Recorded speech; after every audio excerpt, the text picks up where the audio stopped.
The future is green. Yes, green means sustainable. But we're talking about the green, commonly known as hemp, ganja, weed, or cannabis if you want to keep it small. But the world of weed and cannabis is much bigger than smoke and mirrors. I'm Lakai Natasha. I'm Dr. Snap. I'm Kendall, the farm plug. And I'm Antoine Mordican. And this is Growing the Green.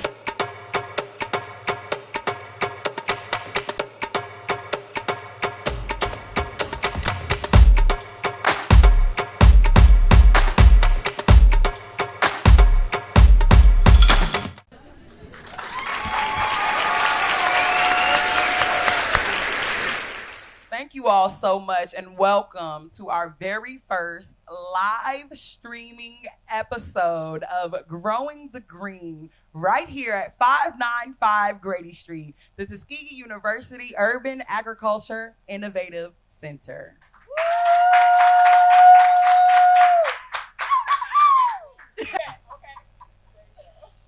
So on Growing the Green, we do share news and event stories that reflect communities that are impacted by the war on drugs.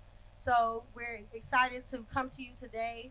We're going to be talking with two of the only two minority cultivators in the state of Alabama. We're going to be exploring what their process has been like in securing their license, what kind of obstacles they have had to endure, and how we can support them on their trajectory to success in this industry. But before we jump into that, we're going to turn it over to Mr. Antoine Mordican so he can give us some local and national news. Welcome to everybody. My name is Antoine Mordican. I'm your Alabama State Director for Minorities for Medical Marijuana. Now I'd like to provide y'all with a few news updates. I'd like to talk locally first. The state of Alabama is moving forward with their medical cannabis program, contrary to what you may see on the news when it comes down to lawsuits and licenses being held and things like that. The state of Alabama have issued majority of the licenses already, such as cultivators, processors, secure transportation, state lab testing. And us cultivators, we just had our pre-commence inspection 2 Fridays ago. So I was hoping today to be coming to talk to y'all like, yeah, we out here growing, you know, we got some seeds in the ground and all that good stuff. I ain't been able to move yet. But hopefully we'll be able to get that news coming out of the commission this week as well. The commission, they just had a court hearing that was Monday about the dispensaries and the vertically integrated license. And it looked like they'll be putting everything on the stay again just due to how the lawsuits and things are going. Some folks are just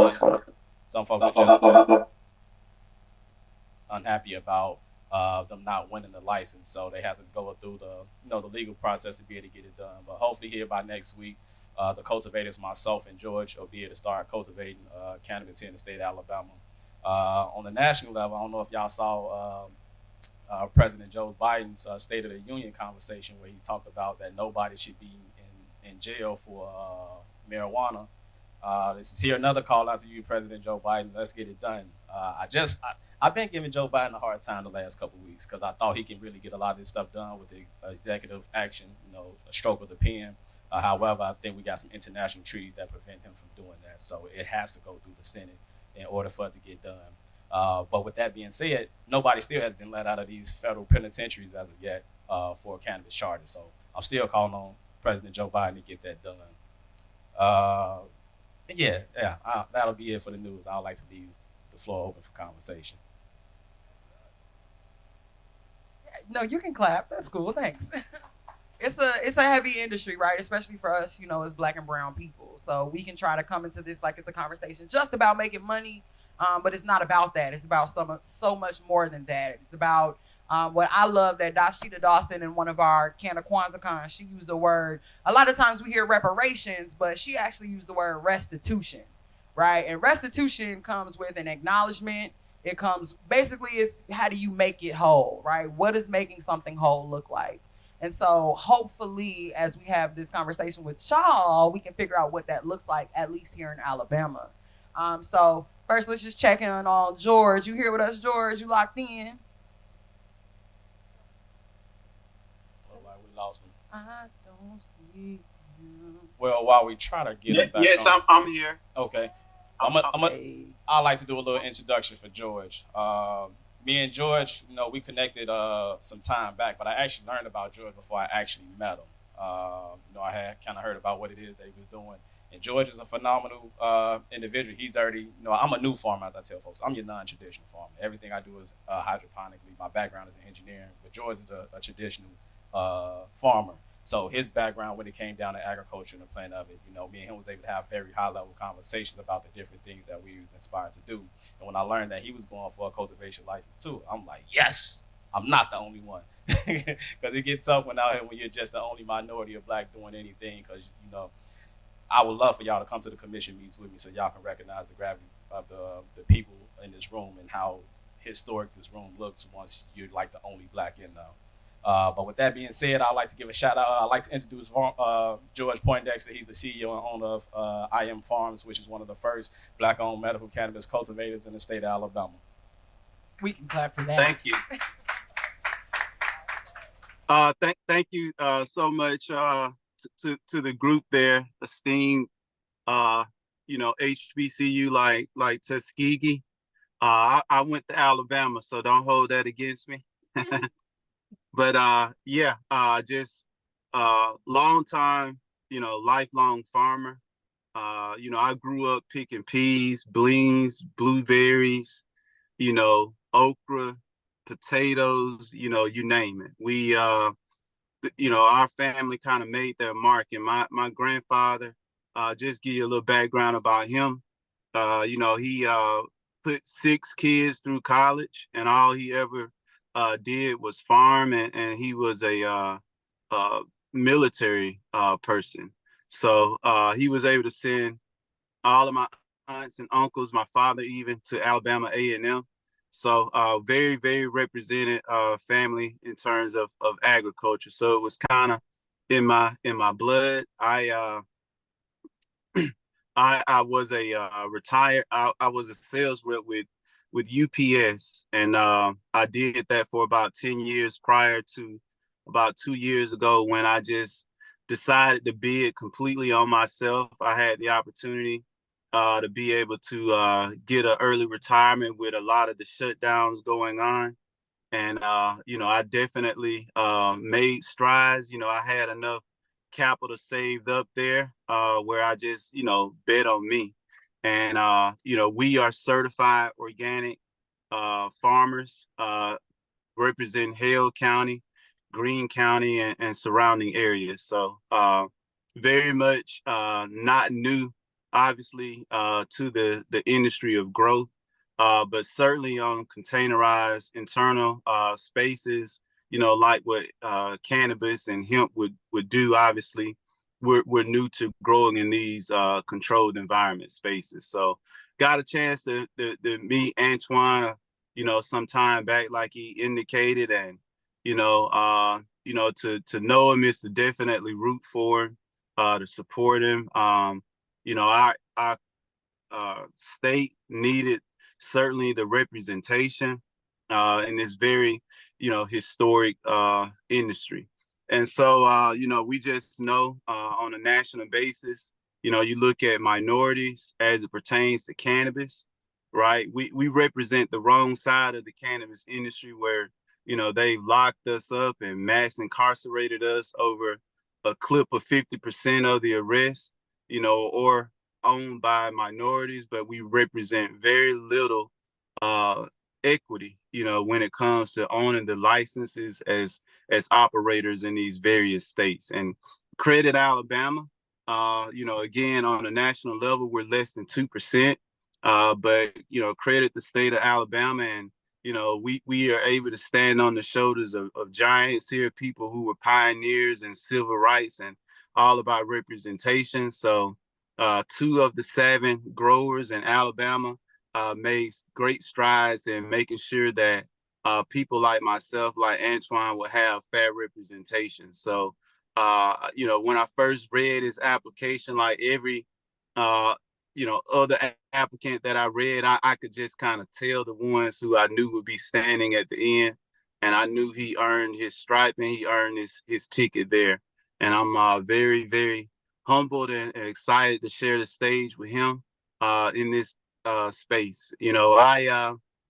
I knew the barriers to entry, obviously, that exist in this industry, and that's capital. So, our goal was to not just get into the space, but to, be a viable threat or be a viable competitor, supplier, to be able to get this medicine out to the distributors. And, we've kind of bounced ideas off of each other, Antoine and I, and certainly availing each other to all the resources that we have. So I'm very, very grateful and really appreciate the time and opportunity again here. So that's just a little bit about me, my background, anything, individually, specifically, you want to know, feel free to ask, But we will. So we're so happy that you've joined us. And I want to start off by asking, so Antoine mentioned he's not a traditional farmer. He is an engineer by trade. Working with him closely, I do understand his advocacy for, minorities existing in this space. However, that's not to assume that I know your complete answer to this industry. But George, I would like to propose this question to you because you have a background as a traditional farmer. And one thing that we watched when hemp became legal is that people, which had a lower requirement for entry, lower requirement for the application, lower requirement for capital, and we did see the state attempt to take advantage of that. I say attempt because most people who grew hemp for CBD, they lost their crop because the THC percentage was too high. And that's what the state calls a high crop. Most people who got into the industry took an L. Where's George? So my question for George is, being a traditional farmer, and George mentioned it himself, he knew the risk. So what, and this is something I want to explore too, even as a student who wants to assess the potential viability of the cannabis industry for minorities, especially understanding that the greatest barrier we could assume is capital, which is where a lot of us are short in comparison to our counterparts. So really understand, my question for George, I hope he's able to come back, is really understanding, knowing the risk, what in his gut, like what is the confidence that drove him to still put his eggs in this basket, right? Being a traditional farmer, because I do believe that's going to be a great, I think the farmer's position, the traditional farmer, I would think, is actually less likely to get into this industry. That the industry is more likely to be tackled by new and non-traditional farmers. So when we see traditional farmers enter in this space, it's important to understand where they gain that confidence from. But Antoine, if you want to take a shot. Yeah, I like to answer that, and I can say ignorance is bliss. Being ignorant, naive sometimes has its perks. Because if I would have knew what I would have been doing right now, how much money I would have spent, and not seeing a return on it yet, I definitely would not have done it. So I kind of got my start back in. This was during COVID time. This was 2020. Like I said, I didn't have any experience in agriculture besides studying cannabis for a little over a decade before finally taking that leap. But what made me pretty much make that decision that I'm gonna just go hard with this. Recording in progress. Was really just betting on myself. I was working for a utility company here in Alabama that everybody's pretty familiar with. But myself as a distribution engineer during that time, I felt like I was being underdeveloped. I wasn't really being treated as the asset that I really am. And I just didn't really see no forward motion and growth in that position. So at that point, COVID happened. We had the CARES Act come through. Folks living in, hard times then. And I was able to exhaust my 401k with no penalty. So I'm like, shoot, what y'all doing with my money and how the stock market looking right now? I'm like, it's taking a dip. I can take that money and I'll bet on myself. And that's exactly what I did. I took all that money out. I went and bought me 10 acres of land. I went and bought me a greenhouse. And I did the hard labor of putting in my water line and building the greenhouse and officially putting the shovel in the dirt, becoming a farmer. And I must say this, after taking 5.5 years to get my engineering degree, farming was by chance the hardest thing I have ever done. It takes a lot of time. It's a lot of sweat in there. Like, we working from sun up to sundown. I really don't know how I didn't lose my job in the meantime, because I ain't do no work. I didn't do any work. We was out there at the farm. We was working. But once we kind of got to that point, and I finally got the greenhouse and everything, I finally was able to get my hemp license. And actually, my goal was to be, I knew medical cannabis was coming to Alabama. The Lord gave me that foresight when I was out talking about medical cannabis in Alabama. Folks, boy, you crazy. You ain't gonna never get that here in Alabama. But I say it's crazy because you ain't actively out here doing the work. So with me as an individual, I kind of got my start. I spoke in front of the Alabama Health Committee to support the law and program that we have now, making sure that they stuck true to making sure that the commission was diverse, making sure that the licensees was diverse, making sure that the fees wasn't set too crazy that traditional Alabama folks is unable to participate. So, like, even with that jump, I even tried to serve on the commission. Thank you, K. Ivory, that I didn't get the job, because I wouldn't want to deal with their problems right now. But I had to continue to show up to let them know that somebody's here to be able to, put on and represent, and most importantly, participate in this process. Like, it be some stuff that the commission try to call out or somebody try to say about the program. I'm like, nah, dog, I've been here. You lying. I know how this go. I know the rules and regulations like the back of my hand, and if it's something that I missed, we all engineers. I ain't perfect. We all make errors, but I make sure that I freshen up on that to become more knowledgeable. All right, George, you back here with us? I am. Yeah, sorry about that. I was fielding a question, and then I kind of lost y'all. Yes, so no problem. Antoine was elaborating on his side. And so what I heard, Antoine, is that you were actually seeking out equity, and you were seeking equity as in your career space, right? You weren't receiving that as an engineer, so you come to an industry that's more profitable. You're utilizing your capital because you don't want anybody else to have that power of your capital. And then you fought for equity within the space that you came to seek equity within. So George, that's Antoine explaining to us, why he took the risk as a non-traditional farmer to come into the cannabis space. And we reflected on how traditional farmers entered into the hemp space and they lost their crop because it went hot. And I'm not sure if you had a hemp license. Just for everyone in the audience, Antoine did start with a hemp license, right? So he didn't just go medical cannabis. He started when hemp came out also.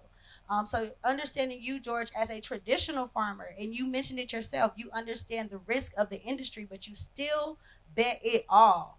What made you, what was the confidence, the drive? What allowed you to take that risk? I mean, it's a purpose-driven thing for me. I am certainly not standing alone. I constructed I Am Farms. I mean, my whole drive and vision, I wanted to create a whole lot of Black millionaires.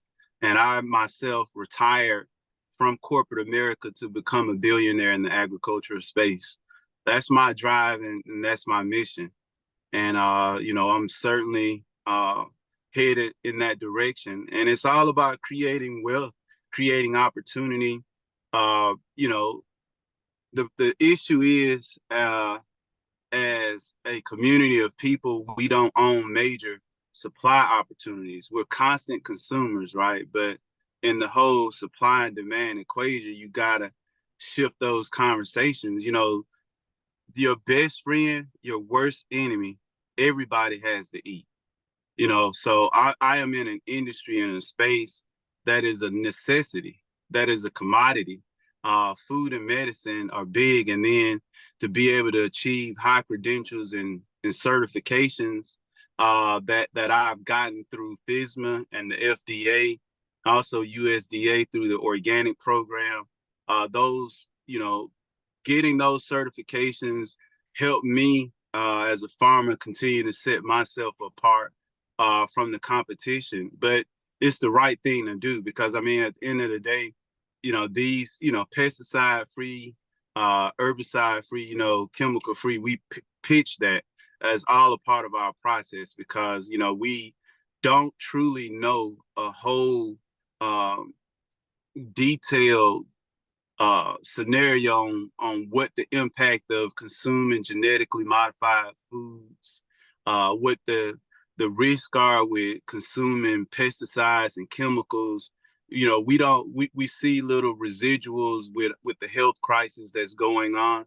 So that's certainly my drive, is to be able to grow and source food in an organic manner, but obviously create that partnership and collaboration, where I can help create, a network of other Black millionaires. I mean, that's my drive. It's not even about the business. It's just purpose driven to me, you know.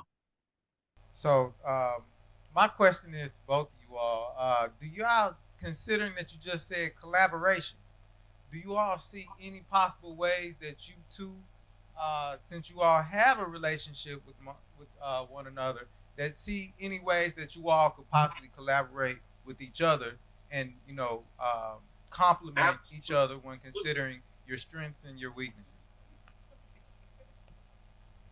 Like George just said, absolutely. I gotta really give big shout outs to George, because he, Yeah, that feedback is definitely the key component. Is each one teach one season.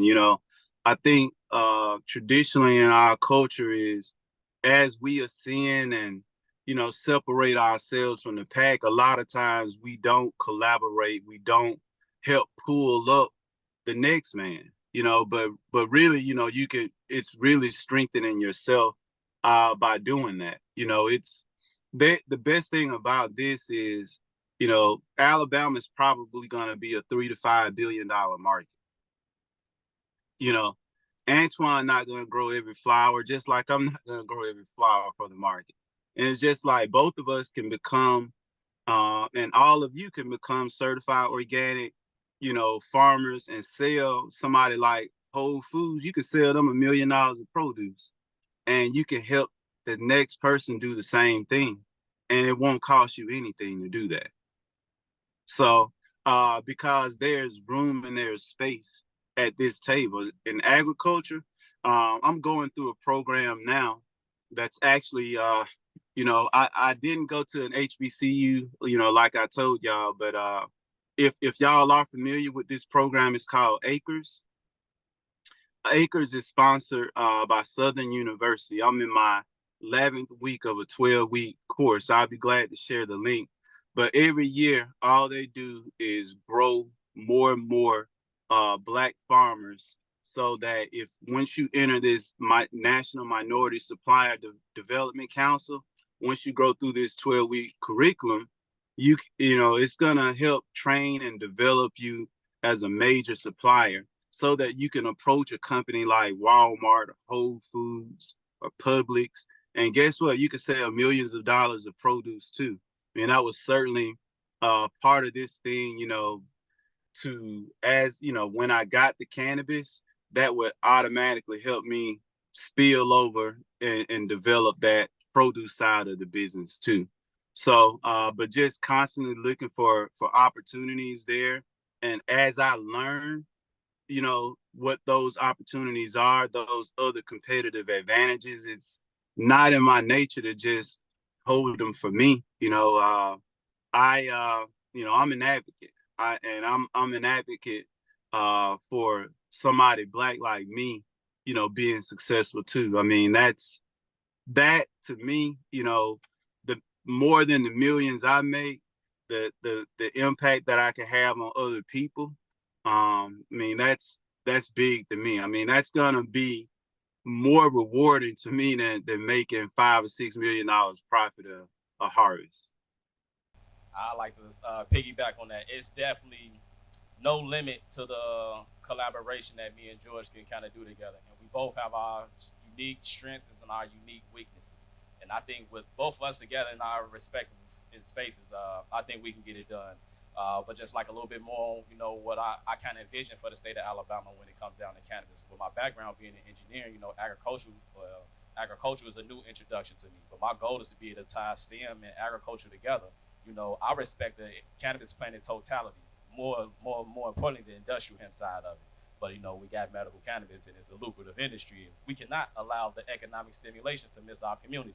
So that was one of the main driven reasons why I went ahead and got off into it. And as we continue to grow and develop it, we're growing these phenomenal crops and products, and we can able to do research, R&D with our respectable institutions, you know, such as Tuskegee University, such as Alabama State University, as well as Alabama A&M, my alma mater. So it's a lot that we can do in this space, and it's going to take individuals like myself and George to be able to get that done and make that happen. And so remember, I really appreciate George, your elaboration. Again, Antoine, your constant advocation in just being an advocate in the group. And when we're doing this pre-talk, we mentioned this, and you hear it from a point of a larger state of gravity. These are two black men entering a $1 trillion industry looking to help other minorities become wealthy. This is opposite of the culture that we might be accustomed to, what we call crabs in the barrel. That's not happening here, because we understand in this industry, we got to stack ourselves up, make a ladder, and let folks climb out the barrel. So here you hear it from your only two minority cultivators in the state. They trying to make other people rich. Ooh, things we get excited about. So before we open up the questions to the floor, right? My question to you all, I'm not gonna pretend. When I think of the cannabis industry, I'm thinking about, you know, not just the green. I'm thinking about money. I'm thinking about not only the profits, but and you all talked about, you know, the sacrifices and the type of confidence you had to really hop into this industry. But I mean, I don't know the details of your 401k, Antoine, but I know how expensive the industry is. So I'm interested to know, after you took that initial leap, what other decisions did you have to make in order to get the capital to be able to last throughout this entire process? Because just for you all to know, Antoine mentioned it earlier, but the state of Alabama went through 3 rounds of giving out licenses, which means you had to have your location, you were paying rent, you were paying bills, all while they had to decide what was going to happen.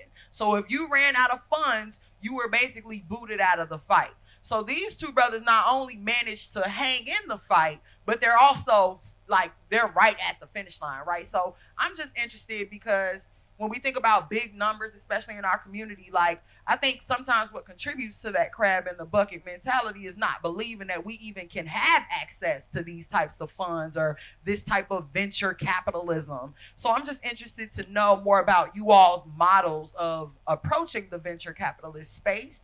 How is it serving you now? And then not just for the cannabis industry, but for people who may have ideas that require that type of investment. What are the things that they need to think about when they're structuring their profit venture capitalist models? Let me kick it off, George, because you're going to be able to expound a little better on that than me. So my position is very unique. As I tell folks, I'm a unique individual. I've been self-funded all the way up to the point until I actually got my license. And that's not that is definitely something to be celebrated. It's a little flex. Yeah. But with my background, like I tell folks, with me being an engineer, it really gives me the edge on my competitors, because I'm able to see things in the bigger picture and understand the small pieces that I need to be able to execute it and make everything happen. So me buying the 10 acres was very strategic, you know, of me preparing for, you know, the medical cannabis industry. So I'm not content. Like, I pay a mortgage, the business pay me a lease, but at the end of the day, I'm a cool landlord. I'm a cool landlord. I'm not trying to kick them off my land for not, you know, paying their bills and things like that. But also, you know, networking and connecting in the industry, you know, connecting with like-minded individuals, connecting with people that has already done this work. Like, when I compiled my application, that application was not easy. But I had friends in the industry that wanted to see me win, that wanted to help me along the way. So like I tell folks, I'm a one-band man with good friends. You know, they show up and they show out, and, you know, we do something great and phenomenal. So as we continue to grow, and I knew it was gonna take money. I knew it was gonna take money, but I wanted to put myself in a position that I can be able to get it done myself. And ultimately, I didn't want to have to be owing folks, and I ain't got nothing to show them. So I put my livelihood on it. I put my job on it. I put my life savings on it. I put my wife's livelihood on it. I put my kids' livelihood on it. You know, I 1,000% betted on myself. So anyway, if I would have came up short, it would have been on me because I didn't at that point when I was trying to raise everything and get everything into position. I'm a unique individual. That's hard for me to delegate things. I don't like giving other folks responsibilities and they end up dropping the ball and it completely cut my water off. I don't like that. So that's why I had to make sure I got the license. Now that I got the license, I'm able to start delegating, put folks in position that they can be able to perform in their role and just continue to grow and develop that way. And now I am raising money. I got enough money now to get everything operational, but this thing take millions. I had to invest that 3.5 million initially, but he ended up having to back out because the state took so long. So now I was right back at square one, you know, continuing to self-fund it myself while ultimately still raising additional funds. Now I'll pass over to you, George. Well, I mean, my approach is, you know, I knew, you know, to your credit, you know, like you were saying, it's gonna take millions of dollars to develop sustainable infrastructure. And you know, me and Antoine talked, you know, all throughout this process, and I knew it was gonna take a whole lot of money to be in this space. Antoine had the background in hemp, and that helped him with his application. Well, I had background obviously in crops, but I did not have the containerized um, part of it down. So what I did was I had to hire consultants to do that. And when I tell y'all, I paid $100,000 just in the consulting fees alone. You know, these people that all they do, I work with a company called Can Delta. Can Delta, CANNDELTA. And they actually, you know, work with Antoine as well. But all they do is pass people through the whole licensing process. So from the very beginning, because I didn't know anything, and I still don't, I keep telling myself I don't know anything, and that keeps on driving me to keep on learning and just knowing this industry that I'm really, you know, trying to, you know, really cause a stir in. Because traditionally people like myself haven't been in you know areas where we can actually help each other and help even get other people into the industry and space. So number one, I didn't have $2 million to build my current facility. So I had to figure out what I was going to do in that part. So I spent $100,000 again in the consulting fee, and that gave me all the leave behinds. That gave me, you know, in terms of having, you know, standard operating procedures that's going to govern the daily life of a facility, and everything from, you know, processes and, you know, from seed to sale, anything that happens to the plant from the feedings, you know, to the destroying of plants, you know, to the transferring it. All of those SOPs are right there, and you had to pay money. You know, there's not one piece of equipment that I've shopped for that wasn't less than $100,000. But I've been able to raise, you know, close to $2 million. And I did that all with Black people.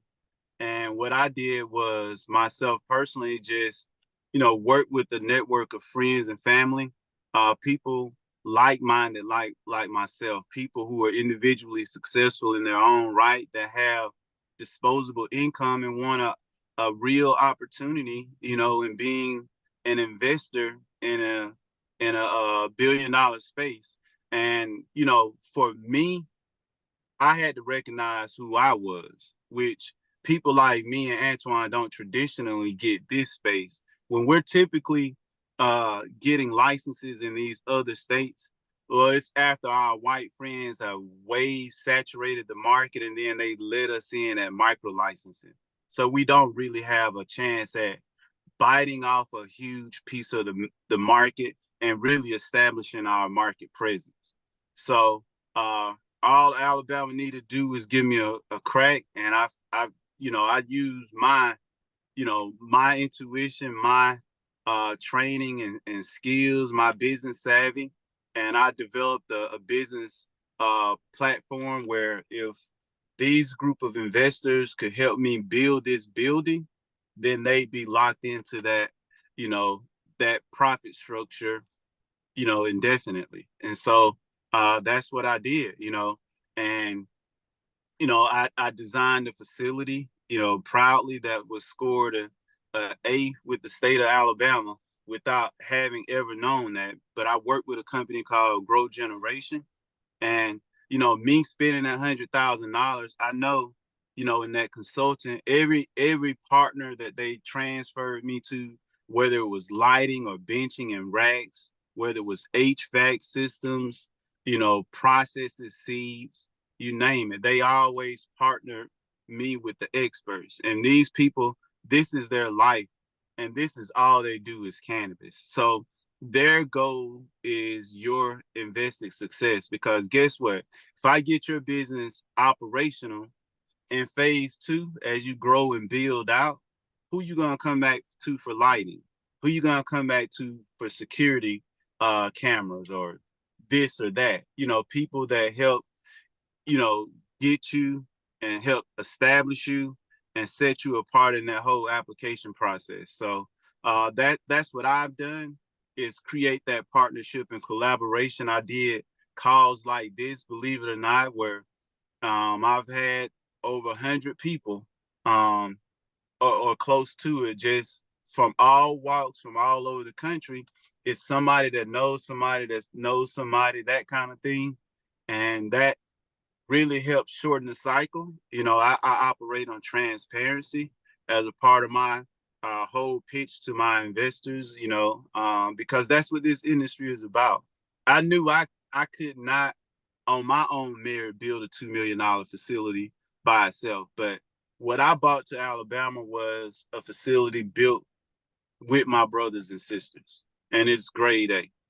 And so that's how I did. And, you know, even, you know, that and that whole process, you know, I've talked to Antoine about, you know, that at length, and, you know, offering like different, there's other companies out here too. There's a company called AFC Gamma, Chicago Atlantic, a lot of them that they are high-end lenders. They're high-interest lenders, but they're specifically catered to the cannabis space. So those are opportunities out there for lending and funding. And, you know, all you had to do is sit through the presentation and learn. Some of these white people got hundreds of millions of dollars. So you just can't be in this space. You got to be very viable. You got to be willing to spend the money. And then you got to bet on yourself. And, you know, whatever strains, you know, that you're going to develop, you know, as a part of this whole thing, you know, you got to establish your brand. And I mean, that's what I Am Farms was about. You know, we didn't have the issue that a lot of the other applicants have, because we had steady land that's been in this family for generations. You know, so we're not scurrying, dialing back on any level. You know, I was always aggressively building this thing out, because I was, you know, prepared to win to be one of the people that win this market. So to give us a fair, equal opportunity, you know, at this. So, as we prepare to take questions from the audience, I do want to just elaborate or emphasize the gems that we've heard that are repetitive in this industry, right? So, first thing these men did, they bet on themselves. They believed that they could, and they did. So, when we talk about support, if my brother bet on him, hey, I'm standing in the same pool of confidence in which he stands, right? I'm standing beside him, and this man is confident. I don't know if y'all ever see him other than right here, but this man don't never underplay himself. The second thing we heard is collaboration, right? So you have to be willing to collaborate. And that was emphasized in how that collaboration leads to community profit. That man just built a $2 million building, and I'ma just say $2 million. It ain't a lot of money. It's not. We like to think of it as big, but $2 million, that just only built the building. That ain't even the operating procedures on the inside. But he built his building. Did y'all hear what happened to everybody who invested in the construction of his building? They're getting the profit indefinitely, forever. So as long as that building is up and operating in the cannabis industry, he's just made that many more people who also stood in the pool of confidence with him. He made them rich. So when we talk about support, listen, if you meet some brothers like these brothers that are willing to stand on business, stand with them. Stand with them. That was a word. Are there any questions? I'm about to say, look how I be doing that. Any questions about anything? Yeah, go for it. The entire process has to be indoors. Is it only hydroponic, or can it be in hoop houses, or how does that part go? How they describe enclosures is that it pretty much has to be covered. They can grow in greenhouses as well because it's considered as covered, and you can't grow out of the soil. So it's gonna have you can grow out of the soil, but you can't grow out of the ground. It has to be in like grow pots and things like that. So hydroponic is the way that I do my thing. I have dipped and dabbed in pretty much every way that you can be able to cultivate cannabis, from deep water cultivation, from living soil, from rock wool, from cocoa coir to perlite. I done them all. I have not did aquaponics. I do want to do that though. I do want to do that. Hopefully, one of our phenomenal institutions can partner up with us so we can be able to run some to do some research experiments like that. But yeah, it has to be an enclosed structure, and that's pretty much it. They just left it at that. So your method to be able to cultivate is truly up to the cultivator, but it can't grow out of the soil. Well, it can't grow out of the ground. It has to be in grow pots. Can you emphasize that? Just medical cannabis. Yeah, hemp you can grow out of the soil. You can grow row crop as many acres as you want. You can go crazy with the hemp. I have a question about the license and whether or not your license is only for a particular, like for your 10 acres only. Can you use the license in other places, in other locales? That's the wonderful thing about our cultivation license. Ain't no cap on how much canopy space we can have, and ain't no cap on how many facilities we can have. So if I want to open up a new facility at Tuskegee University, we can have that conversation and we can kind of work that out. If I want to do it at Alabama State, if I want to do it at your house, I can do that. But it just requires, it really depends on the market at the time. Of course, I got to run it by the commission, which the commission is just going to pretty much, I'm pretty sure they're going to rubber stamp it, because depending on the acreage, how many square feet it's going to be, we can present it either way. But yeah, the amount of facilities we can have, me and George, it ain't no cap. Okay, I spoke to you a little earlier about it, but I'd love to hear George's take, or anybody on the panel's podcasts take on it. With the whole fiasco process of Alabama trying to make this a thing and have different components and growers, I love that there's a part where you have to have the diversity portion. But how are we going to make a space where Black, brown, poor people are taken advantage of in this medical marijuana pursuit? And when I say that, one of the quotes that was in the newspaper was one of the white producers, I guess, maybe someone who was getting a cultivator license, said they want to open it in the poor Black and brown community. So to me, when I hear that, it doesn't sound like it's coming in from a place of love to help people with their medical issues. It sounds like everybody's in it for monetary gain. So how and what spaces are we going to make it where it doesn't adversely affect the Black and brown community? You want to take a stab at it, George, or you want me to go in and rock out? I mean, the biggest deterrent on something like that happening is knowing your value and worth, and that's all in your price. You can't give this away. We know what the price is when markets open and all these other states. So certainly, I've actually had the opportunity to meet two, by the way, of the four qualified growers, and Antoine probably has met more. I think he knows Jasper, but I've met two of them.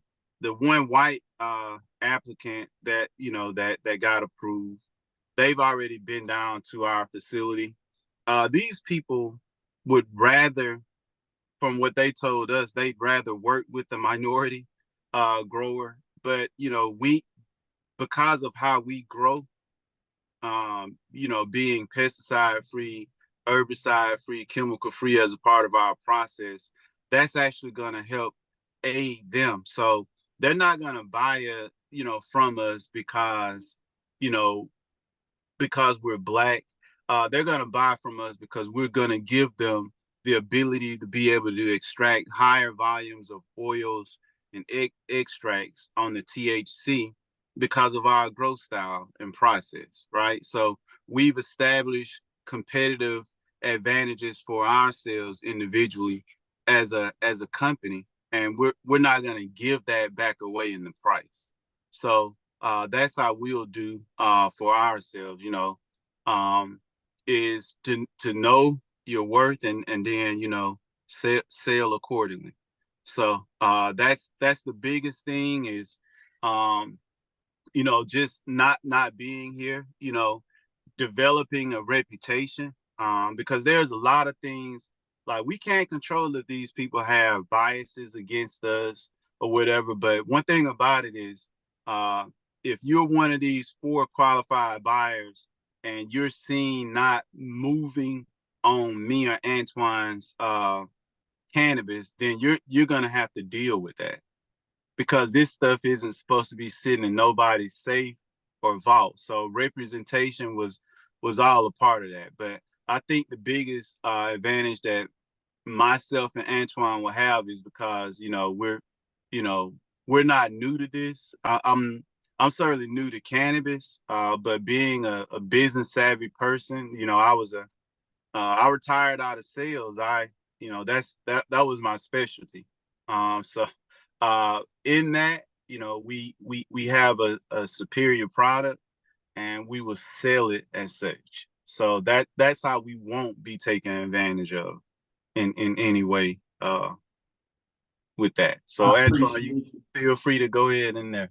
Gotcha. I appreciate your question, sister, because this leads to my ultimate goal for me even doing what it is that I'm doing, which is, my ultimate goal is to get as many minorities involved in this space and industry, some form or some fashion. You don't have to touch the plant at all to be a part of this industry. This industry requires so many ancillary, if I'm even saying that right, services. So, that's why it was really big on me to become an owner, because I need to call the shots. I don't need nobody above me taking. If I get to decide who get the contracts, I get to decide who we partner up with. I get to encourage and inspire other folks to get in space as well, down to who's my attorney, who's my CPA, who's my lawn service guy, who's my electrician, who's my general contractor. All these spaces, this industry requires every profession possible. And as an owner, I can be able to delegate that to make sure I give a conscious effort to make sure that I'm prioritizing Black folks to get into this space. Unfortunately, if I was on the other end and somebody else with the license holding out the part of their process, they call the shots. If I say I want Kansas to come on as our policy, public policy, they can say no and go with somebody else. But with me as the CEO and owner, I got the last say so. So I think that was really important, so I can make sure we get as many minorities involved. I also think that your question was more about the community, right? Like, how can we guarantee that the people, like our Black and Brown communities, are not being taken advantage of in terms of like predatory placement of dispensaries? Is what I think I heard. Yes. Oh, and I think it connects back to your question earlier, like you said.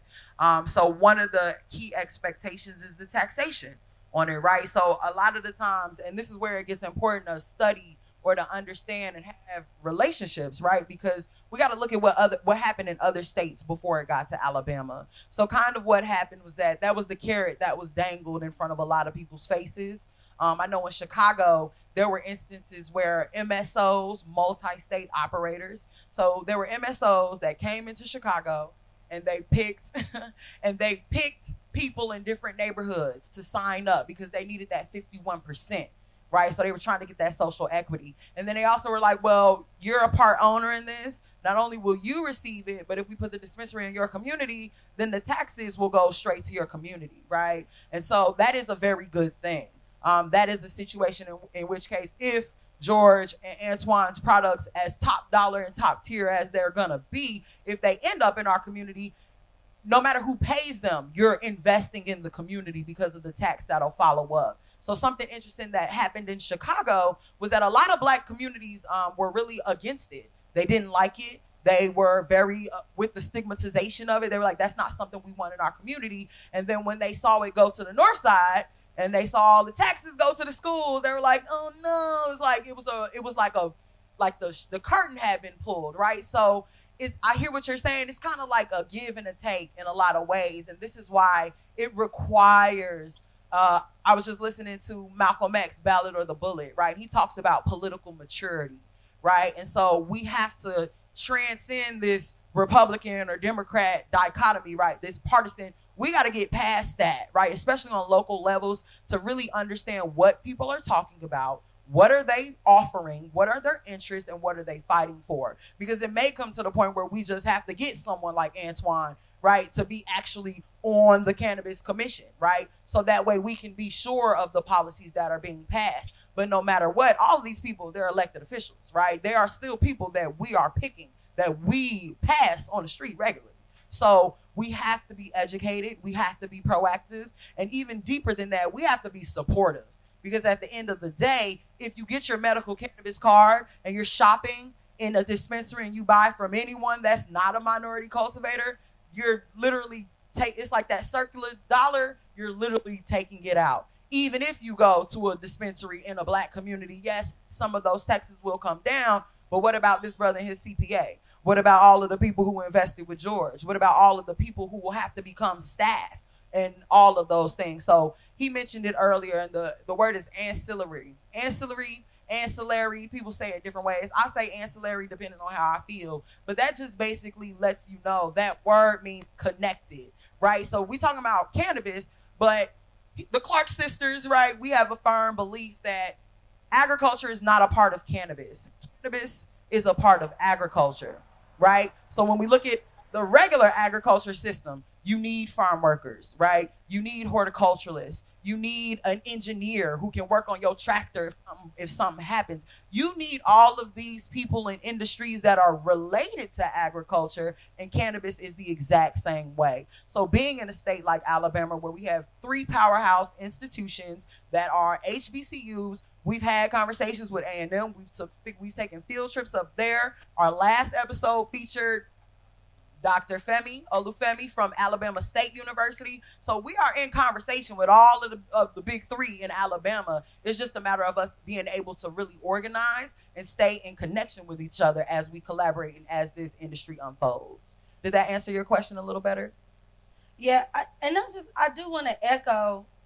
I'm not going to repeat it because I do want to echo what my sister has said about education and political engagement.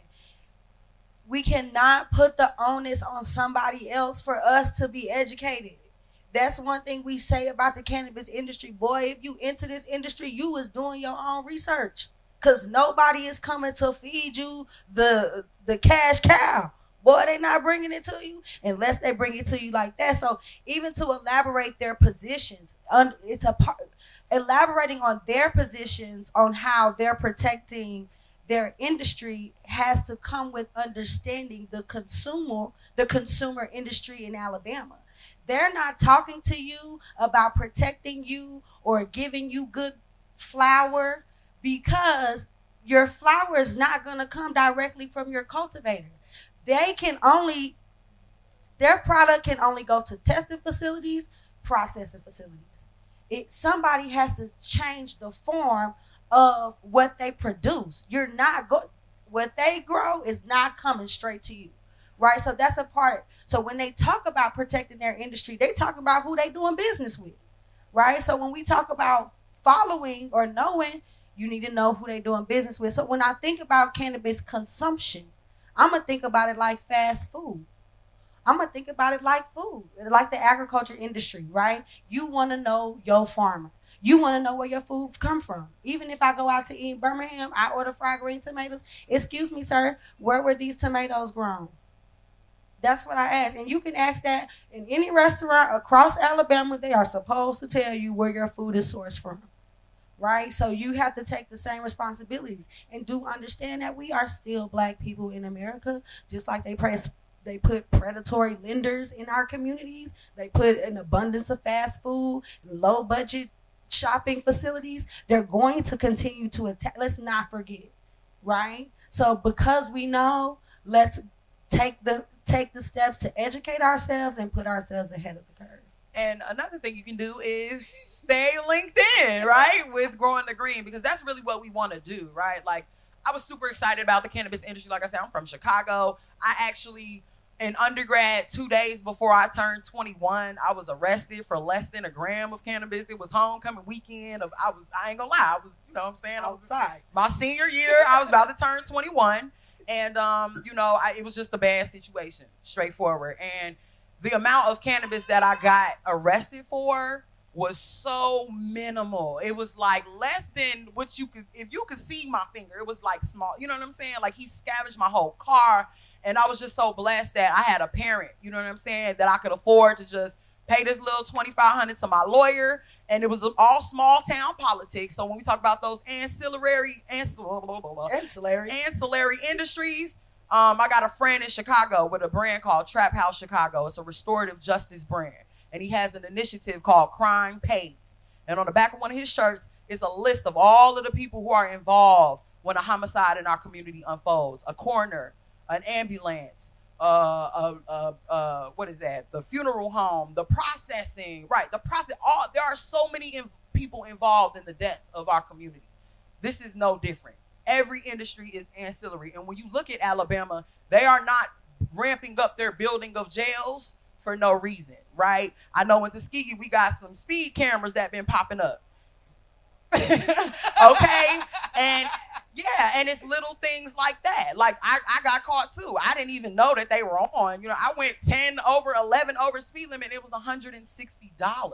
In Chicago, there are people in jail. People have been sitting in jail for months because of unpaid parking tickets. So what is going, you know what I'm saying? These are the things we got to start thinking about when we're seeing these industries and all of the different things that they touch, right? So it's super important that we make these connections, right? So these jails are going to be filled up if people are not educated about the industry and how it's unfolding. If you get pulled over by a police officer in the state of Alabama and you have any type of flour in your car whatsoever, you are going to jail, period. Because flour is not legal in the state. It has to go from the cultivator to the tester to the processor, to the dispensary, and then that's where you have to get it. Yeah, you know what I'm saying? Yeah, exactly. And these are so when you talk about process and things like that, it's all of that. You will not get flour from a dispensary in Alabama. So if that's what you're waiting for, if that's what you're looking for, that's not going to happen in Alabama. It will be processed into another form besides flour, and then it will be in the dispensary. The flavors, Peach yes. flavor, no sugar. So we only have time for maybe about 2 more questions, and we're gonna have to wrap it up. So, what's the difference when you said they won't have a dispensary where you can get the flour? What is that stuff that they sell gas stations that's in the containers. Yeah, let's talk about it. What Let's is talk Do that? about not buy it. out of the gas station. Please don't buy out of the gas station. That's all I'm gonna say. I'm gonna pass. Well, I want to just start. The fact is we don't know, and there's We no don't way know. to guarantee. So what's going on right now is that the industry, I'm sorry, I got excited Yeah. about that one because You don't know what it is. You don't know how it was processed. You don't know who grew it. It's no details. All you're doing is It was the beginning of the predatory attack on cannabis in black communities. So it is hemp, right? It is hemp. It is hemp. It is a specific strain or variety of hemp that is grown for its CBD components. The CBD is supposed to be, there are hundreds of different types of CBDs that we are just now getting to start investigating and doing research on because it's been illegal for so long. So the few that we do know, right, the issue is that when it comes to a gas station, it's the same thing about your hamburger when you go to McDonald's. You don't know where that cow came from. You don't know nothing about the handling in that McDonald's. All you got is that one little rating, and if it's low, you're eating there at your own risk. You know what I'm saying? So what's in the gas station is not recommended, and it's like she said, it's highly predatory. It's highly predatory. And if you look at the distribution of the gas stations, the distribution of how they got it in there, just start paying attention when you're going around and start noticing where you see it and where you don't see it. And I would even ask you this. Ask them. Ask your grocer. Ask him, what is this? What strain is this? What does this do? Right? Because different strains interact with different bodies differently. Nobody is the same when it comes down to the cannabis industry. So I would be remiss if I did not shout out Dr. Rachel Knox, right? Because, and again, check out Canna KwanzaaCon, check out our videos, because we have had conversations with people who are not only top tier in the industry, but they are innovating in the industry. So Dr. Rachel Knox is one of the people who is using blockchain. So we hear about Bitcoin and all these things. Both of her parents were medical professionals, and her and all of her sisters are medical professionals in cannabis. And what they've been doing is utilizing blockchain to basically every person who gets a cannabis description, they've been basically getting data, understanding like, how does your body work? How does this strain work with your body? And the more people that get involved, right, the more data they have, and then the better we're able to say, well, this is pink runts. If you are, a black male or a black woman at 210 pounds and you deal with bipolar schizophrenia, this may not be what you want, right? And we need to know these things. So again, circling back to research, the value of our institutions, the value of these ancillary industries, right? These are all of the other opportunities outside of just getting a license that our people have the opportunity to get in. Okay, I love it. Okay, so Delta 8 and Delta 9 are kind of like what I just described, the different CBDs, right? So you Cannabinoids. Cannabinoids. CBD is short. No, it's not. CBD is one of hundreds of cannabinoids that exist in the cannabis plant. THC is another cannabinoid. Those are just the top. Those are the prominent ones we talk about. But it's CBG, CBN, it's THCA. So there are tons of different cannabinoids. Now, I don't know if Antoine's an expert, but to my understanding, Delta 8 versus Delta 9, when Delta 8 is combusted, it becomes when it's heat. when THCA is combusted or you light fire to it, that's what turns it to the regular THC, right? Which is Delta 9, so And Delta 8 is found in the hemp crop, but it's very low trace of it. So how folks been kind of doing it in a lot of these shops, like if you find a flower that says it's Delta 8, it's normally sprayed with Delta 8 oil. That's because they extract all the Delta 8 out of the hemp, and of course you get enough of it, you put it together, you can make some. So that's when they end up taking the oil. Then you'll find your traditional, CBD hemp products. Like I used to grow for flower, so my CBD was in a couple smoke shops and things like that. And some folks will take that flower and spray it with Delta 8 because that's what was popular at the time, and that's how you kind of end up getting that. But now when we talking about THCA, I'm gonna advise everybody just be cool on that. Be cool on that, because it's really no. Well, they kind of cracking down on that now, but it's really no strict difference between THCA and THC. Like I said, like we can say regular weed is THCA because once you put fire to it, now that A is gone, yeah, now you get straight THC. So it's a loophole. Yeah, that's all it is. They are vocabulary technicalities. They're technicalities that people are trying to use because the only thing that's regulated when we talk about production right now is Delta 9. So they're like, well, I still want people to get, can I say it? I still want people to get high, right? You want people to smoke and have this psychoactive effect. So let me find another cannabinoid that's not regulated that'll have a similar effect. That's what they're doing.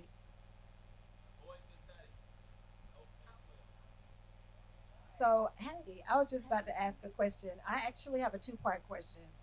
The first part of my question is, can you all speak to like all of the different dispensaries that are here? Because like there are a lot of dispensaries in the state of Alabama, and I just didn't think that they were legal just yet.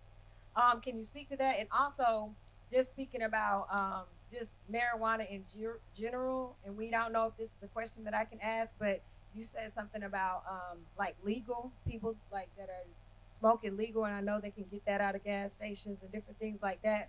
But I just know like the weed, I guess, that people are smoking today is not the reefer that my daddy had back in the day. So can y'all speak to that? So to speak about the smoke shops, we can call them the dispensaries, the CBD, Delta 8 or THCA. They just regular storefronts, and they can be able. You don't have to have a special license to sell CBD or hemp products in the state of Alabama. However, you need a specific license to be able to grow it, but to be able to sell it, nah. You just get your business license, set up your storefront, get you some product, and open up shop. So that's the difference and that's the loophole a lot of folks are kind of getting through. That's why you're seeing so many smoke shops and things going up like that. And then to speak to the increased strength in cannabis throughout the years is, now we're becoming a little bit more conscious about things, and that's when you get into crossbreeding, and like you would take your Afghan Kush and you will cross it with GMOs. Yeah, runs and stuff like that. You can be able to crossbreed and be able to produce a strand that is very high in THC content. And I tell folks not to chase the THC. Do not chase the high. You want 35% THC level? Good luck, brother, because you're going to be on the ride. But what I tell folks to look out for, find you something that has a solid terpene profile. Like terpenes is really where you want it to be at, to be able to get a good entourage effect. You get you a entourage effect. I'm doing that because these are key words, right? Terpenes are what actually gives the cannabis like the flavor and some of the characteristics that you're actually used to. And aroma. So when we think about aromatherapy, for example, lavender has a specific terpene, and that terpene is what gives lavender its essence, its essential oil, and as well as those calming effects that come with when you smell it or when you spray it on your pillow to go to sleep at night. So cannabis is a plant. It has terpenes too. And the entourage effect is basically when all of those CBDs and all those CBGs, when all of those terpenes come together, they have it's like full spectrum. It's a whole effect on your body, not just your mind. Like, some sativa is more for your mind and indica is more for your body. Hybrids, like when you talk about the entourage effect, you should chase the high, and that's when you get people like, I got that I'm trying big smoke. Like the reality is you don't really understand what it is that you have. So you're just going based off what you hear in music and pop culture. But the reality is that there is so much more to cannabis, right? Your marijuana could be 19% THC. It could be super, super low. But because of the other terpenes that are in it, it could be exactly what you need for your body. And that's what we were talking about earlier. Like, at this point, you just need to know your farmer so you know what you're getting. And Asi, I know you did have another question, but the producers are, boom, there we go. Producers are making faces at us. So before we sign off, George, almost. George, you got any final comments, any parting words, any shameless plugs that you want people to stay aware of? How can people connect with you? I know you in. Say that again. I'm sorry, I missed that. Yeah, just we're about to wrap up. So if you have any final words, anything you want people to just know, any shameless plugs, events coming up, contact information. Yeah, I mean, Antoine certainly has all my contact information. So if anybody wanted to speak to me individually about my project and all of that, I mean, feel free. I mean, I can leave it here with you now. Phone number 205-242-8113. I have a website, but it's really only for my produce side of the business. I'm very, very not liberal in sharing a lot of information, especially like on the cannabis now and location, all that kind of thing. So but I mean, I'm certainly gonna, put that out there in a very discretionary way.